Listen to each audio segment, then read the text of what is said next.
నీ జీవితంలో నీకే సమస్య వచ్చినా, ఏ సమస్యతో నువ్వు పట్టి పీడించబడుతున్నా, ఏ సమస్య నీ సంసారాన్ని నలిపి పిప్పి చేస్తా ఉన్నా, సాధ్యమైనంత వరకు మనుషుల దగ్గర ఆడవటానికి ప్రయత్నం చేయకు. ఎందుకో తెలుసా? నీ కన్నీరు చాలా విలువైంది. నీ కన్నీరు చాలా విలువైంది. నీ కన్నీరు ఎంత విలువైందో నీకు తెలియకపోయి ఉండొచ్చు.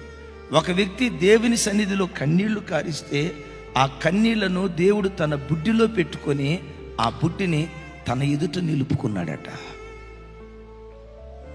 కన్నీరు ఎంత విలువైంది అంటే దేవుని సముఖంలో నిలవదగినంత విలువైనది. అందుకని జీవితంలో ఎప్పుడూ మనుషుల దగ్గర ఆడవటానికి ప్రయత్నం చేయకు.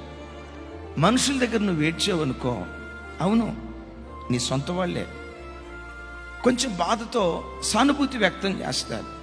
సానుభూతి వ్యక్తం చేస్తారే కానీ సమస్యను పరిష్కరించగలుగుతారా? ఒకవేళ నీ బాధ ఏదైనా చెప్తే ఆత్మీయుల దగ్గర చెప్పు.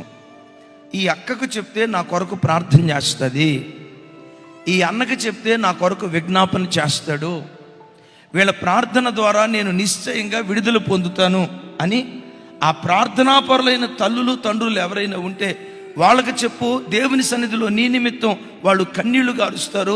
వారు కార్చిన కన్నీళ్ల ద్వారా నీ కన్నీటిని దేవుడు తొడవటం ప్రారంభిస్తాడు. చప్పలు కొడితే స్తోత్రాలు చెప్తా. భక్తిహీనులకు చెప్పావనుకో, కొందరు ఎట్లా ఉంటారో తెలుసా? మన బాధ విన్నట్లుగానే